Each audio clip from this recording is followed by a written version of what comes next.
سورة البینہ۔ بسم اللہ الرحمن الرحیم۔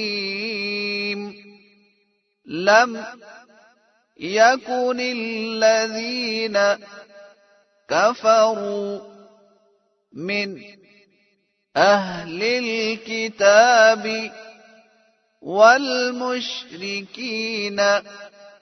منفكين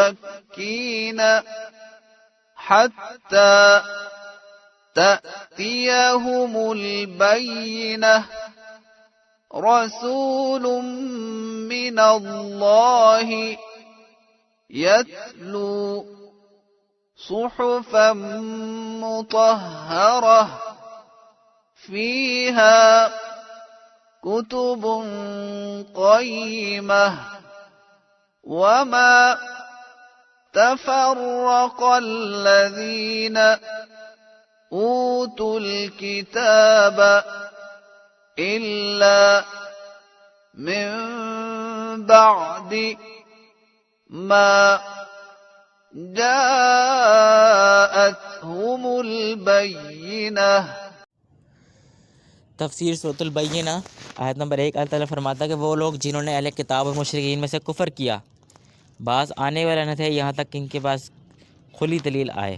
یہاں اہل کتاب سے مراد یہود اور نصارہ ہیں، یعنی عیسائی، یہودی اور عیسائی اور مشرکین مکہ۔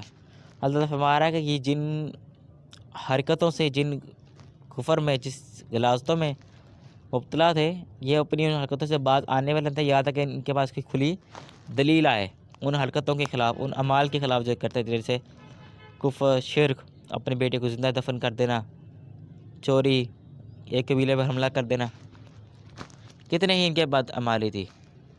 آیت نمبر 2 میں سے اللہ تعالیٰ تذکرہ کر رہا ہے کہ اللہ کی طرف سے رسول جو پاک صحیفہ پڑھ کر سنائے، یعنی کہ ان کے ایک نبی آئے اور اس پر اللہ کی وحی آتی ہو، اور وہ اللہ کی وحی سے ان کو پاک چیزیں پڑھ کر سنائے، جس سے ان کو ہدایت ملے۔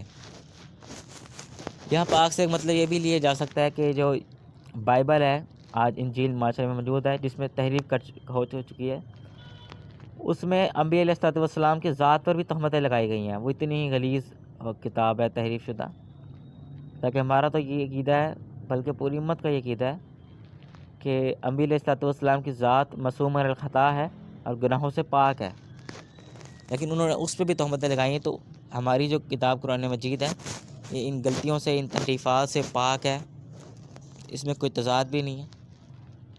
مختلف آیات میں اس کا ذکر بھی کیا گیا ہے کہ اس میں کوئی تضاد نہیں ہے، اور قرآن مجید میں یہ بھی اللہ تعالیٰ فرماتا ہے کہ بلا شبہ ہم نے ہی ذکر نازل کیا اور ہم خود اس کے محافظ ہیں، تو اس کی حفاظت کا ذمہ اللہ تعالیٰ نے لیا ہے، کوئی اس میں تحریف کر بھی نہیں سکتا۔ اور آج آپ خود بھی دیکھ لیں کہ یہ جو قرآن مجید ہے، کتابوں کی شکل میں تو موجود ہی ہے، یہ لوگوں کے سینوں میں محفوظ ہے، اس سے کوئی بھی نہیں نکال سکتا۔ کتنے حافظ قرآن بنتے ہیں ہر سال، کتنے حافظ قرآن موجود ہیں اس دنیا میں، پوری دنیا میں، تو بے شک کوئی کتاب بندہ کتاب جلا بھی دے معاذ اللہ، تو پھر بھی وہ اس کتاب کو نہیں ختم کر سکتا، کیونکہ یہ لوگوں کے سینوں میں محفوظ ہے۔ آیت نمبر 3 میں سے اللہ تعالیٰ نے ذکر کیا کہ ان کو ایسے احکامات پڑھ کے سنائے جس میں مضبوط لکھے ہوئے احکام ہوں، یعنی کہ جو واضح دلائل ہوں، ان کو وہ پڑھ کے سنائے۔ آیت نمبر 4 میں اس کی مزید وضاحت اللہ تعالیٰ نے کی ہے، اور جو لوگ جنہیں کتاب دی گئی جدا نہیں ہوئے مگر اس کے پاس کہ ان کے پاس کھلی دلیل آ گئی۔ اور اس جو جرم ہے یہ اہل کتاب یعنی یہود و نصارہ ہیں، ان کے جب نبی تھے جیسے موسیٰ علیہ السلام اور عیسائیوں کے نصارہ کے عیسیٰ علیہ السلام، یہ ان کے جو نبی تھے ان کے پاس اللہ کی طرف سے وحی آتی تھی، اور ان کو اللہ کے پیغام پڑھ کر سناتے تھے، لیکن پھر بھی ان لوگوں نے فرقے بن گئے، گروہ ہو گئے۔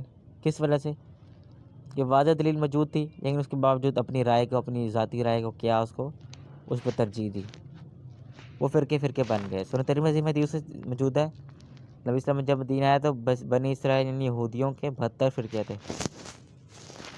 ایک اور حدیث میں موجود ہے سنن ترمذی میں، ابو داؤد میں، امیر معاویہ رضی اللہ تعالیٰ عنہ روایت کرتے ہیں کہ فرمایا رسول اللہ صلی اللہ علیہ وسلم نے کہ بنی اسرائیل کے 72 فرقے تھے، اور میری امت کے 73 فرقے ہوں گے. اور پھر یہ کہہ کے فرمایا نبی صلی اللہ علیہ وسلم نے کہ کلہم فی النار، سارے جہنمی سوائے ایک. تو صحابہ رضی اللہ تعالیٰ عنہ نے پوچھا کہ وہ کون سا فرقہ ہے یا رسول اللہ کہ جو جنت میں جائے گا، باقی سب جہنم میں جائیں گے؟ تو نبی صلی اللہ علیہ وآلہ وسلم نے فرمایا کہ ما انا لہی و اصحابہ، جو میرے اور میرے صحابہ کے طریقوں پر چلے گا، جو ان طریقوں سے ہٹ جائے گا، وہ فرقہ جہنمی ہے. اب فرقے بنے کیسے؟ صحابہ کرام کے دور میں کوئی فرقہ نہیں تھا. اس کے بعد ڈفرنٹ آئمہ آئے، اور جیسے امام حنیفہ رحمہ اللہ، ان تک جتنا علم پہنچا انہوں نے اس کے مطابق اپنے فتاویٰ لکھے، ان کے شاگرد نے فتاویٰ جمع کیے. اور اس کے بعد امام حنیفہ ایک بہت انصاف پسند عالم دین تھے، اور آج کا کوئی عالم اس کی جرت، بہت کم ایسے عالم ہیں جرت کرتے ہیں. انہوں نے اپنی کتاب میں لکھا ہے، اور شاہ ولی اللہ محدث دہلوی رحمہ اللہ نے حجت اللہ بہالگہ کتاب لکھی ہے، اس میں انہوں نے اس کا تذکرہ کیا ہے کہ امام حنیفہ رحمہ اللہ فرماتے ہیں کہ میری کوئی بات کتاب یعنی قرآن مجید کے، نبی وسلم کی سنت یا صحابہ کی قول کے خلاف ہو تو چھوڑ دو. تو ان تک جتنا دین پہنچا انہوں نے اس کے مطابق فیصلے کر دیے. جب ان کے شاگرد آئے امام شافعی رحمہ اللہ، 80% مسائل میں ان سے اختلاف کیا. وہ اختلاف ذاتی نہیں تھا، وہ اختلاف یہ تھا کہ تدوین حدیث کا اس وقت دور تھا، اور مکمل حدیث ان تک نہیں پہنچی تھی. جب حدیث ان تک پہنچی امام شافعی رحمہ اللہ تک، انہوں نے اس کے مطابق فیصلہ کیا. اس کے بعد امام احمد بن حنبل رحمہ اللہ آئے، ان کے دور میں مزید بہترین کام ہو چکا تھا تدوین حدیث کا، اور وہ حدیث جو امام شافعی امام ابو حنیفہ رحمہ اللہ تک نہیں پہنچی تھی، وہ امام احمد بن حنبل رحمہ اللہ تک پہنچی. تو ان کے مسائل اکثر حق پر ہیں. اگر آپ دیکھیں کتاب و سنت سے موازنہ کریں تو امام احمد بن حنبل رحمہ اللہ کا جو تعلیمات ہیں سب سے زیادہ کتاب و سنت سے قریب ہیں، کیونکہ ان تک واضح حدیث اور دلائل پہنچ چکے تھے. اوپر والے جو امام گزرے ان تک مکمل دلائل نہیں پہنچے تھے. اب اس سے ہمیں سبق کیا ملتا ہے کہ ہم نے فرقے نہیں بنانے کسی امام کے نام پہ کہ 4 فرقے بنا لیے جائیں. امت نے تو فرقہ واری سے منع کیا، اور 4 اماموں کی تعلیمات یہ ہیں کہ کتاب و سنت کے خلاف ہماری کوئی بات وہ چھوڑ دو، کتاب و سنت کو فالو کرو. تو وہ خود کتاب و سنت کو فالو کرتے تھے. اگر امام شافعی اپنے استاد امام حنیفہ رحمہ اللہ کو فالو کرتے تو ان سے اختلاف نہ کرتے. 80% مسائل میں اختلاف کیا انہوں نے، تو ان کا منہج کتاب و سنت تھا. تو آج بھی جن لوگوں کا منہج کتاب و سنت ہے، قرآن حدیث اجماع اجتہاد، وہی فرقہ جو حق پر ہے اور وہی فرقہ جنت میں جانے والا ہے. باقی جو لوگ ان فرقوں سے ہٹے، صحابہ کرام کے طریقوں سے ہٹے ہیں، جیسے اس کی مثال یہ بھی لے لیں کہ نبی اسلام فوت ہوئے، نبی اسلام کے دور میں بھی ان کے بیٹے فوت ہوئے، ان کی بیٹیاں فوت ہوئی. نبی اسلام کسی کے لیے چلیسفہ نہیں کیا، کل نہیں کیا، صحابہ کرام نے بھی نہیں کیا. تو اس دین میں کسی نے ملاوٹ کر دی کہ کل کرو چلیسفہ کرو، تو یہ صحابہ کے طریقوں سے ہٹ گئے، یہ فرقہ بھی جہنم میں جائے گا. پھر کچھ لوگ ہوتے ہیں وہ کمی کر دیں دین میں کہ فلاں چیز ایسی نہیں ہے، فلاں چیز نہیں ہے. ٹھیک ہے، مثال کے طور پر ایک حدیث صحیح بخاری میں ہے، نبی صلی اللہ علیہ وسلم نے فرمایا کہ جو شخص مسجد آئے یہاں نہ بیٹھے حتیٰ کہ کوئی 2 رکعت نفل نہ پڑھ لے. اور جمعہ کا دن تھا، ایک شخص آیا، نبی صلی اللہ علیہ وسلم خطبہ دے رہے تھے، اور وہ شخص پڑھے بغیر 2 رکعت بیٹھ گیا. نبی صلی اللہ علیہ وسلم نے فرمایا کیا تمہیں پڑھی ہیں؟ اس نے کہا نہیں. نبی صلی اللہ علیہ وسلم نے فرمایا اٹھو 2 رکعت پڑھو. اب ایک فرقہ یہاں پہ پاکستان میں اور بھی ہوں گے جو کہتے ہیں یہ نہیں کرنا چاہیے، کمی کر دی دین میں. ایک نے اضافہ کیا، ایک نے کمی کر دی. تو نہ ہم نے اضافہ کرنا نہ کمی کرنی، ملاوٹ سے پاک رکھنا ہے. تو پھر ہی ہم ناجی فرقہ یعنی نجات پانے والے فرقے میں ہوں گے، گروہ میں ہوں گے، وہی فرقہ جنت میں جائے گا. اس کے لیے ہمیں یہ نہیں کہنا چاہیے